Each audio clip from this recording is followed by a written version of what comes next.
Assalamualaikum warahmatullahi wabarakatuh. Pada pertemuan ini kita masih melanjutkan materi kita tentang hukum Gauss.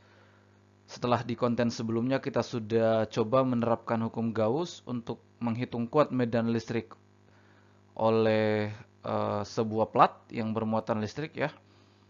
Kali ini kita akan masih menerapkan hukum Gauss untuk menghitung kuat medan listrik oleh dua plat yang sejajar.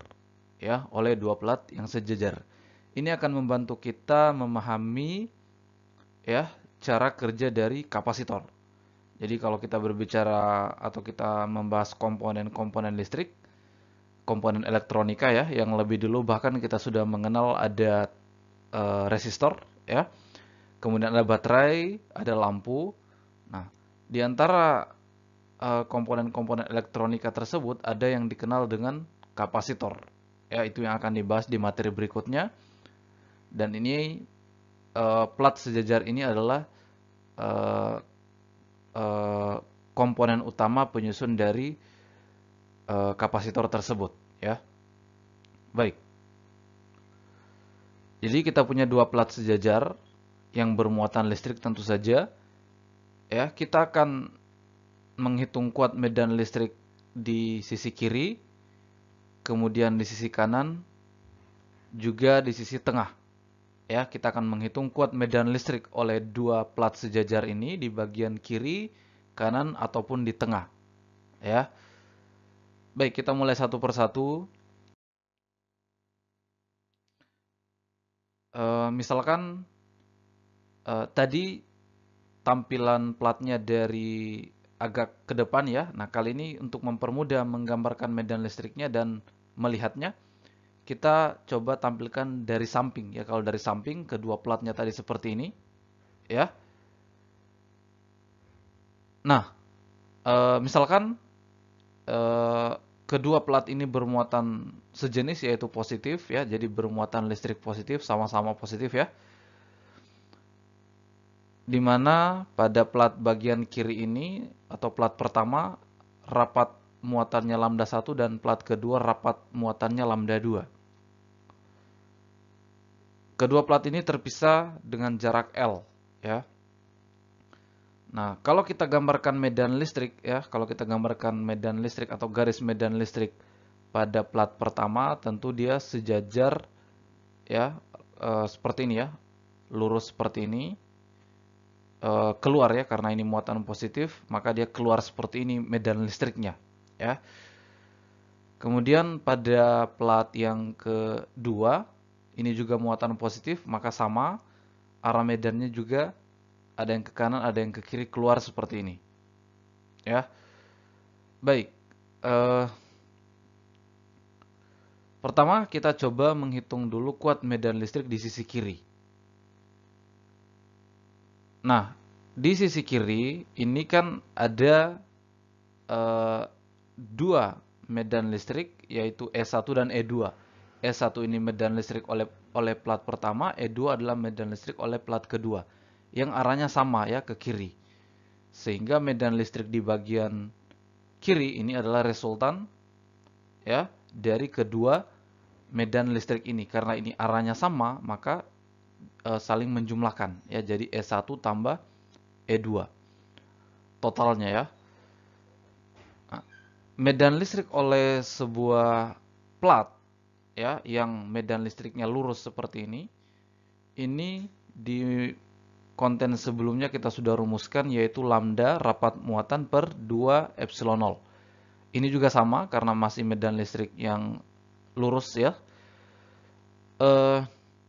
Kita masukkan E1 adalah lambda 1 per 2 epsilon 0, E2 lambda 2 per 2 epsilon 0.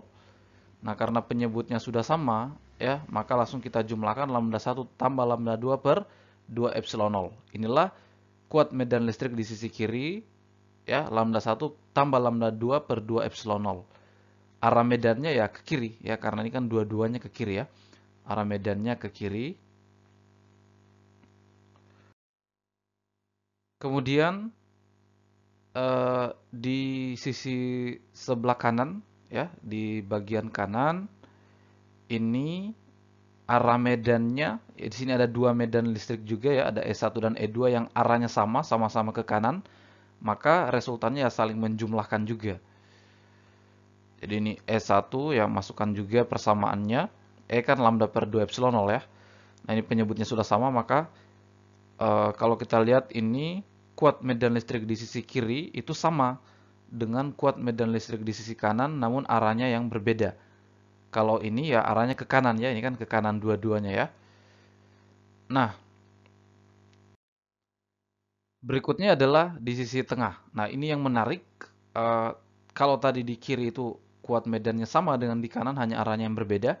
Bagaimana kalau kalau di tengah-tengah atau di antar plat ini? Nah, di antara plat ini kan arah medannya saling berlawanan ya. Jadi E1-nya ke kanan, E2-nya ke kiri. Ya, ke kiri ya.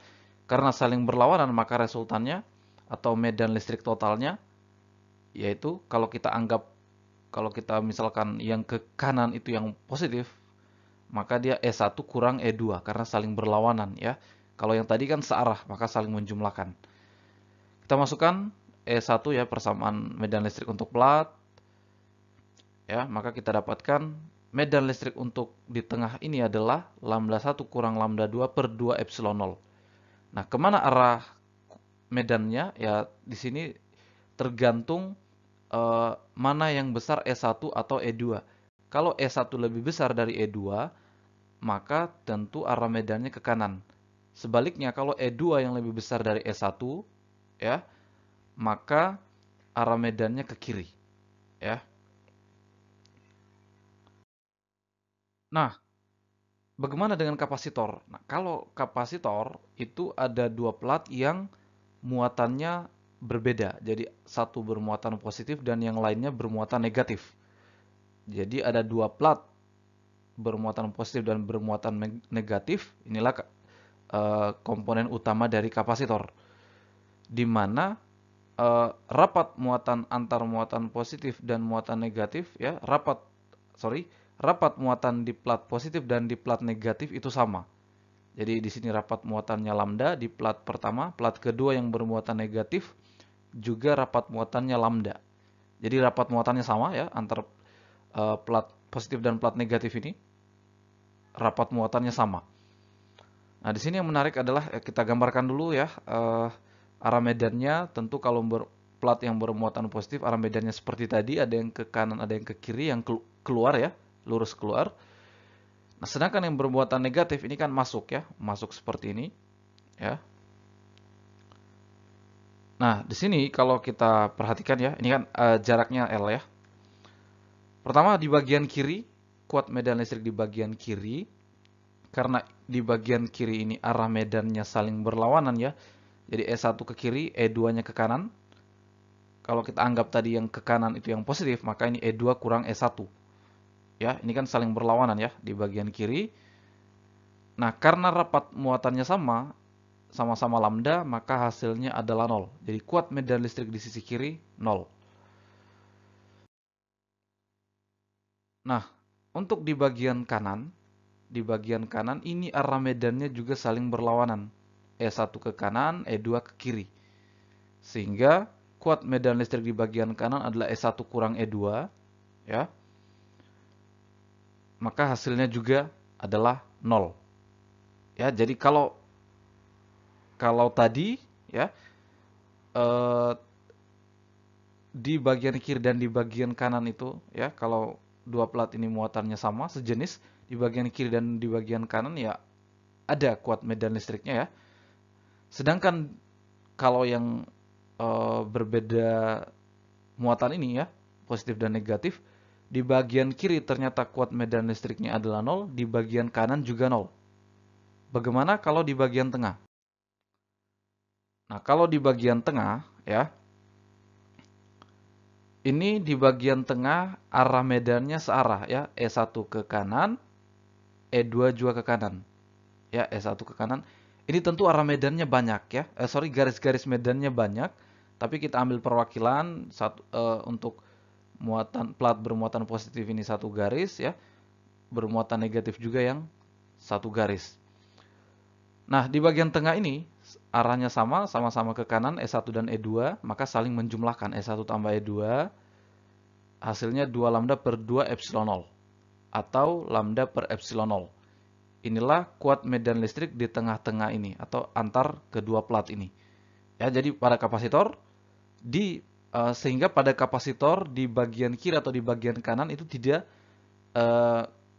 ada medan listriknya ada, tapi ya resultannya itu nol. Sehingga kalau kita simpan muatan di situ ya tidak berpengaruh. Muatan tidak dipengaruhi oleh apapun. Tidak ditarik atau tidak didorong oleh gaya listrik ya. Nah, tapi kalau di tengah ini ada di tengah itu hanya di tengah yang memiliki kuat medan listrik yaitu lambda per epsilon 0 ya. Jadi kalau kapasitor atau kalau plat seperti ini, kalau kita simpan muatan listrik di kiri, itu muatan listriknya tidak bergerak. Begitupun kalau kita simpan muatan listrik di kanan, itu tidak bergerak. Tapi kalau kita simpan muatan listrik di tengah, maka akan bergerak. Karena ada medan listrik di situ, ada kuat medan listrik, ada resultan medan listrik di situ ya. Lambda per epsilon 0. Nah, inilah yang sekaligus menjelaskan cara kerja kapasitor yang coba kita lihat ya, bahwa kalau kita tuliskan medan listrik yang eksis saja maka seperti ini ya, seperti ini, sehingga kalau kita simpan muatan listrik maka muatan listrik itu akan bergerak ya, akan bergerak atau akan terdorong ya akibat adanya medan listrik yang eksis di sini atau ada resultan medan listrik di sini. Di luar resultan medan listriknya adalah 0. Ya. Jadi seperti ini. Berikutnya kita akan coba membahas masih menghitung kuat medan listrik oleh benda bermuatan yang lain menggunakan hukum Gauss, ya.